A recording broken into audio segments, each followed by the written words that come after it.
want to talk to you today is a continuation with our work on probability, and I want to talk to you about multi-stage events. So the probability we looked at in last lesson was something singular happening. You were tossing one coin, you were throwing one dice. In a multi-stage event, we're doing more than one thing. So here we go. The first one is I'm rolling 2 dice.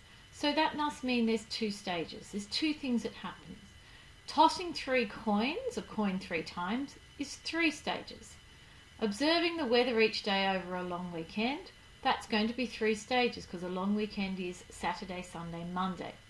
Drawing out 5 winning raffle tickets from a barrel is 5 stages because there's the first stage of getting the first one, then the second ticket, then the third, then the fourth, then the fifth, and so on. Okay, so let's have a look at what this means in practice. A coin is tossed twice. Show that the outcomes in the sample space using a list, a table, and a tree diagram. The reason I've asked you to do all 3 is I want you to get used to probability, and there's not just one way of solving a question. Often there's more than one way. So if I was to think about a list, I just need to think about what would be the outcomes of tossing 2 coins. Well, if I toss 2 coins, I could get a head and a head. I can get a head and a tail. I can get a tail and a head. And I can get a tail and a tail. Now, another way of doing it could have been to draw up a table. And if I think about that, I'm going to have my first coin in my table, and then I'm going to have my second coin. And then what could my coins be? Well, my first coin can only be a head or a tail, and my second coin can only be a head or a tail.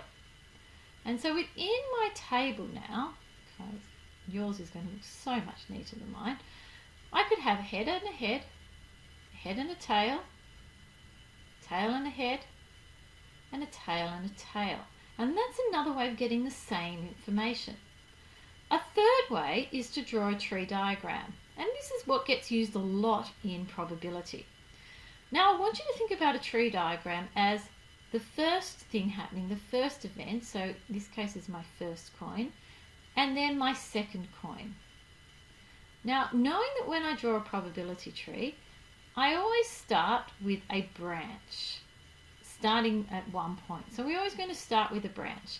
My first coin can give me a head, or it can give me a tail. My second coin can give me a head or a tail, and what this is saying is if my first coin shows a head, then my second coin, when I toss it, could show a head or a tail. If my first coin shows a tail first, when I toss my second coin, it's an equally likely chance that it could get a head or a tail. We always then put this other column called outcome or a sample space.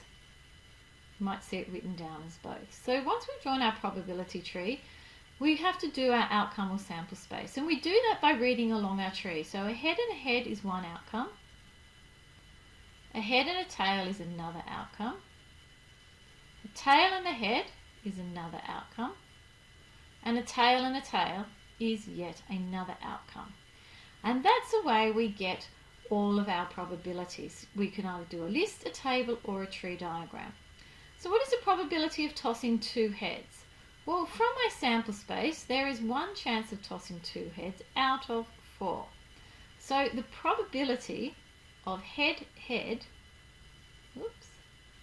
equals 1 out of 4. And that's the answer to A. Let's have a look at the answer to B then. The probability of at least 1 tail. So here's 1 tail, here's 1 tail, and here's 1 tail. So the probability of at least 1 tail is 3 out of 4. Now see this word at least 1, that's one of those complementary events that I talked about before. Because we know that the probability of head is a quarter, so the probability at least 1 tail could have been 1 minus a quarter, which would give me still that 3/4. Okay, so let's have a look at some more examples, making sure we understand. Now, if you'd like, you might want to pause the video. So continuing on with our work, some of you might want to pause the video and see if you can fill this in and come back and check the answers. Other of you that aren't so sure could probably watch. So tables and grids are useful for 2-stage events such as tossing 2 dice. A table shows the sample space, all the possible outcomes after rolling 2 dice. So can you imagine here are my 2 dice? And these are all the outcomes. You could roll a 1 and a 1, a 1 and a 2, a 1 and a 3, a 1 and a 4, a 1 and a 5, and a 1 and a 6, and 2 and a 1, and 2 and a 2, and 2 and a 3, and 2 and a 4, and so on and so on.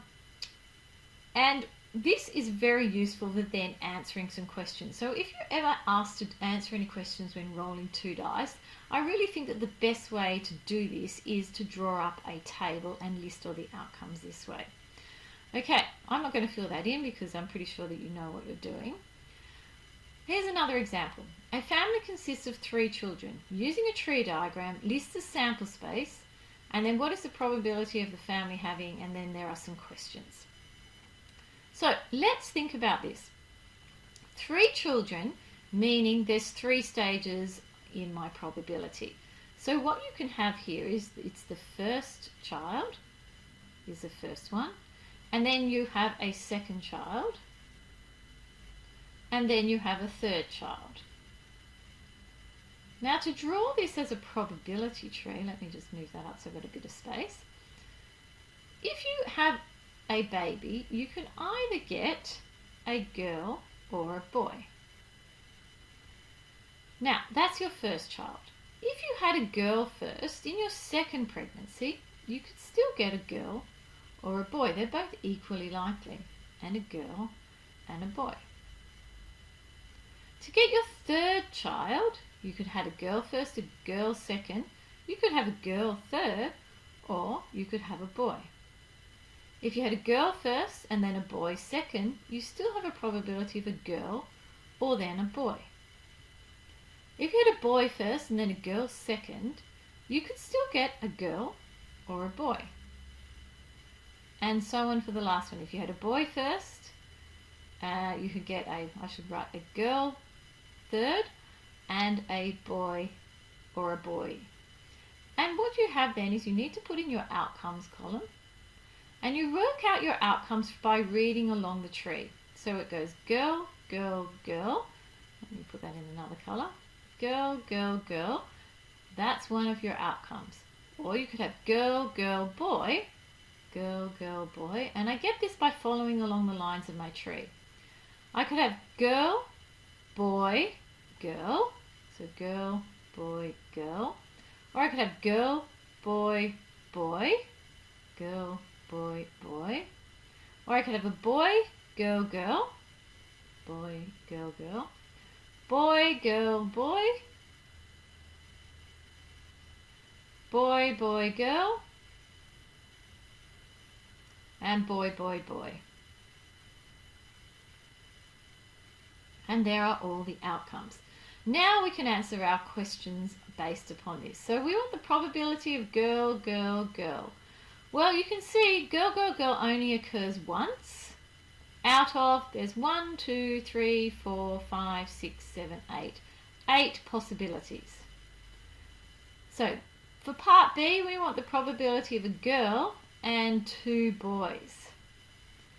So because we want a girl and 2 boys, it doesn't really say what order that happens in. So let's have a look at it. We want a girl and 2 boys, that occurs here, and a girl and 2 boys occurs here, and a girl and 2 boys occurs here. So that occurs 3 times out of 8. Part C then says we want to have a boy first and then 2 girls. So it has to be a boy first and 2 girls. Here it is here. And there is no other way of that occurring. So that, once again, is a probability of 1 out of 8. So that's C. Part D says at least 1 girl. So that means all of these ones except for the boy, boy, boy. So the probability of at least 1, which remember is that complementary event. So I could have done 1 minus the probability of boy, boy, boy. It's 7 out of 8. 3 children of the same sex, well, that means you have to get a probability of a girl, girl, girl, and a probability of a boy, boy, boy. So what happens there is girl, girl, girl occurs once, boy, boy, boy occurs once, so that's 2 out of 8, which is 1/4. Let's have a look at a couple more questions just to make sure that we completely have the hang of this. The numbers 2, 4, 7 and 8 are written on cards and chosen to form a 2-digit number. There is no repetition allowed. List the sample space. So I would do this by thinking about my cards. I could choose a 2 first, a 4, then a 7, or I could choose an 8. And once I've done that, there's no repetition, so I can only get a 4. If I choose a 2 first, I can only get a 4, a 7 or an 8 next. If I choose a 4 first, I can only get a 2, a 7 and an 8. If I choose a 7 first, I can only get a 2, 4 and 8. And if I choose an 8 first, I can only get 2, 4 or 7. Here I need to list my outcomes. These are all the things that could possibly be. So I could have 2, 4, 2, 7, 2, 8. I could have 4, 2, 4, 7, 4, 8. I could have 7, 2, 7, 4, 7, 8, and I'm running out of room. 8, 2, 8, 4, and 8, 7. And these are all the outcomes. List the sample space. The sample space are my outcomes. Okay, the other thing you need to be aware of when doing this probability is being very, very careful to read the question. 3 cards are labelled 1, 2 and 3 are placed in a hat. A card is chosen and then put back, and a second card is chosen. So this is like the question above, except we now have replacement. If I have replacement, that means my first card could be 1, 2 or 3. And then my second card could also be 1, 2 or 3 because my first card gets replaced. Not sure why that line is there. 2 and 3 and 1, 2 and 3. And you can see my sample space is 1, 1, 1, 2, 1, 3, 2, 1, 2, 2, 2, 3, 3, 1, 3, 2 and 3, 3. From that we can answer our questions. A, the cards having the same number. What's the probability of the cards having the same number? Well, that's 1, 1, 2, 2 and 3, 3. So that occurs 3 times out of 9, which is a third. For part B, the probability of at least 1, 3. That's at least one thing again. So at least 1, 3, well, that occurs 1, 2, 3, 4, 5. So that occurs 5 times out of 9. C, the sum of two numbers being 4. Well, 3 and 1 is 4. 2 and 2 is 4. 3 and 1 is 4. So I think that occurs 3 times out of 9, which is 1/3. And the very last one, D, what is the probability of the cards being different? So 1, 2 are different cards, 1, 3 are different cards, 2, 1, 2, 3, 3, 1, 3, 2. So that is 6 out of 9, which is 1 out of 3. And that is all there is. Have any questions? You know where to find me.